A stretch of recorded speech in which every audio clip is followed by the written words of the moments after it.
এই যে তার বিয়ের ছবি। এখানে একজন এই যে সাংবাদিক ভাই আছেন, তিনি বিয়ের ব্যাপারে বলবেন। বিয়েটা তিনি জানেন, তিনি বিয়েটার ব্যাপারে জানেন, তার উপস্থিতিতে বিয়ে হয়েছে, তিনি এটির প্রত্যক্ষদর্শী। না না, আপনারা বলতে হবে।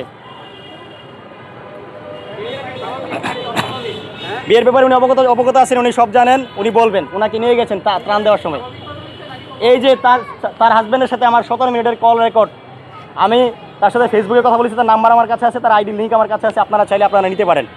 সেই ছেলের বাড়ি নোয়াখালীর সেনবাগ, নোয়াখালী জেলার সেনবাগ উপজেলায়। এই যে তার বিয়ের ছবি 2024 সালের। হ্যাঁ হ্যাঁ, অবশ্যই। এইটা তার 3 নম্বর বিয়ে, যেমনটা শুনেছি। এবং এই ছেলেকে চাপ প্রয়োগ করে ডিভোর্স দিয়েছে, 4,30,000 টাকার বিনিময়ে ডিভোর্স দিয়েছে। এই কল রেকর্ডের সব প্রমাণ আছে। এবং সেই টাকা দিয়ে সে মোবাইল ফোন কিনেছে, স্যামসাং S25 আলট্রা, যে মোবাইল নিয়ে খুব শো অফ করেছে। এবং তার অনেক ইচ্ছা, এবং আমাকে অফিস থেকে যে দেওয়া যে ডিভাইসটা ছিল, সেই ডিভাইসটা রেখে দেওয়ার খুব চেষ্টা করেছে। কিন্তু তার সাথে বাকি চান্দাবাজরা বলেছে, উনি সাংবাদিক, ওনার ডিভাইস রেখে দিলে আমরা ধরা পড়ে যাব, একথা বলেছিল। এই যে এই কথিত জুলাই যোদ্ধার বিয়ের ছবি। এবং এখানে একজন আছে, উনি একজন সাংবাদিক, উনি এটা সাক্ষ্য দিবেন। আমি তো রাজি হইনি আপোষ করতে, সেখানে এই চান্দাবাজের বাচ্চা আমার বলে আমি নাকি আপোষ করতে রাজি হয়েছি। এই যে পুলিশ নিজে লিখছিল, যে পুলিশকে দেখা যাচ্ছে এখানে, ওনার নাম SI ফারুক। এই যে দেখা যাচ্ছে, উনি নিজে আপোষনামা লিখছিল। সেখানকার মহিলা মেম্বার তাদেরকে বাঁচাতে আমাকে এবং আমার আমার বাবার কাছে ক্ষমা চাইতে আসে এবং বলে যে ভুল করে ফেলছে, ক্ষমা করে দেয়। এই যে সেখানকার মহিলা মেম্বার, যেটা কোন নাম্বারে তার টাকা ট্রান্সফার করেছে। এই যে এটা মা বাবার দোয়া লুকমান সুপার শপ, এটি কালিয়াকৈরের একটি দোকানের নাম্বার দেখেই মনে হচ্ছে। এই নম্বরে কেন আপনারা যোগাযোগ করলেন না? তাছাড়া এখানে নিচে আরও কয়েকটি নাম্বার আছে। আমার এটিকে বলে এটা নাকি মিথ্যা। এটি কীভাবে মিথ্যা হয়?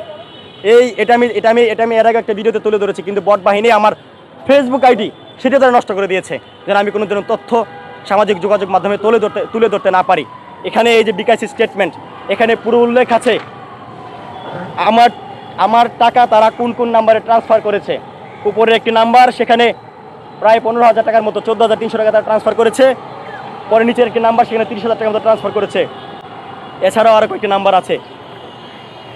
তাছাড়া এই যে মেডিকেল রিপোর্ট, এখানে মেডিকেল রিপোর্ট গাজীপুর উপজেলা কালিয়াকৈর উপজেলা স্বাস্থ্য কমপ্লেক্স থেকে আমার চিকিৎসা নেওয়া, আমার কোথায় আঘাত পেয়েছি সেগুলো দেখিয়ে এই উপজেলা স্বাস্থ্য কমপ্লেক্স থেকে মেডিকেল অফিসার আমাকে ট্রিটমেন্ট দিয়েছে। এবং যে ডেট এখানে দেওয়া আছে 19/11/25, 18 তারিখে আমি তারা আমাকে জিম্মি করে 19 তারিখে তাদের কাছ থেকে ছাড়া পেয়ে সঙ্গে আমি উপজেলা স্বাস্থ্য কমপ্লেক্সে চিকিৎসার জন্য যাই। এবং সেটির একটি মেডিকেল রিপোর্ট এখানে এই যে গভর্নমেন্টের সিল মারা আছে, পুলিশ কেস, এই যে আপনারা দেখতে পাচ্ছেন।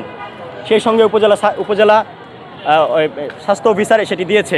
নাহিদ নাকি ফুটেজ খাওয়ার জন্য তার বাসায় গিয়েছিল, সে এসে বলছে, শাহবাগে এসে বলেছে, সেটাই কিন্তু মিডিয়াতে এসেছে। এবং সে বলেছে নাহিদকে নাকি সে চাঁদার ভাগ দিয়েছে। খুবই লজ্জাজনক বিষয় এটি নাহিদ ইসলামের জন্য। জুলাই যোদ্ধা খাতিরে সে গিয়েছে, সেখানে গিয়ে সে তাকে দেখতে গিয়েছে, তার প্রতি সহানুভূতি থাকাই সে দেখতে গিয়েছে। কিন্তু সেই জুলাই যোদ্ধা, সেই মেন্টাল পেশেন্ট, সেই সাইকো, সেই জুলাই যোদ্ধা শাহবাগে এসে সেই নাহিদ ইসলামকে বলে সে চাঁদাবাজি করেছে, নাহিদ ইসলামকে চাঁদার ভাগ দিয়েছে। নাহিদ ইসলাম বাটপার, নাহিদ ইসলাম তাকে দেখতে গিয়েছে, নাহিদ ইসলামকে ফুটেজ খাওয়ার জন্য গিয়েছে। খুব লজ্জার বিষয়। তার পরবর্তীতে আমার উপর দেশ বিদেশ থেকে আমাকে হত্যার হুমকি দেওয়া হয়। মবের গুরু পিনাকি ভট্টাচার্য বিদেশ থেকে আমাকে জয়বাংলা করে দেওয়ার হুমকি দেন। সেই সঙ্গে এই মামলায় যে ম্যাজিস্ট্রেট 2 দিনের রিমান্ড মঞ্জুর করেছিল, সেই ম্যাজিস্ট্রেটকে তারা জয়বাংলা করে দেবে এবং মামলার আয়ুকে তারা জয়বাংলা করে দেবে। নানান হুমকি ধামকি। অ্যাক্টিভিস্টরা, বিদেশের টাকা খাওয়া অ্যাক্টিভিস্টরা, দেশে অবস্থান করা বট বাহিনীর সদস্যরা এবং এনসিপির এবং বৈষম্য বিরোধীর যারা কয়েকদিন আগেও নিজেদের মধ্যে শুনেছি যে তারা নাকি কোটি টাকার আত্মসাৎ করেছে, রিফাত রশিদ, মইনুল হাসান এবং হাসিব আল ইসলামের নামে আমি সেই তথ্য আমরা পেয়েছি এবং গণমাধ্যমে উঠে এসেছে। যারা একসাথে সংবাদ সম্মেলন করেছিল আমার বিরুদ্ধে, তাদের নিজেদের মধ্যে অর্থ আত্মসাতের খবর ইতিমধ্যে ছড়িয়ে পড়েছে। সেটি আপনারা দেখেছেন, আপনারাই ছিলেন তখন তারা যখন সংবাদ সম্মেলন করে। তারা নিজেরা হলো অন্যতম বাটপার, তারা অন্যকে বলে বাটপার। কোনো ধরনের যাচাই বাছাই ব্যতীত আমার বিরুদ্ধে যারা অপপ্রচার চালিয়েছে, গুজব চালিয়েছে, তাদের প্রতি আল্লাহ তাআলা লানত বর্ষিত হোক। এবং এই মামলায় 50 কোটি টাকা কিছু মিডিয়া এনেছে, মিডিয়াকে না ধরে পুরোপুরি আমাকে তারা ধরেছে। কিন্তু আমার ঘটনা তো মিথ্যা নয়। আমাকে তথ্য দেওয়ার কথা বলে আমাকে গাজীপুরে ডাকেন, আমি সেখানে যাই। যাওয়ার পর তারা সংঘবদ্ধভাবে আমাকে আটকে ফেলে আমাকে 24 ঘন্টা আটকে রেখে আমার উপর ফিজিক্যাল টর্চার করা হয়। আমাকে বলে 10 মিনিটে নাকি আমি 5 লক্ষ টাকা ম্যানেজ করতে পারবো। আমি আপনাদের মতো একজন রিপোর্টারের বেতন কত আপনারা সকলে অবগত আছেন।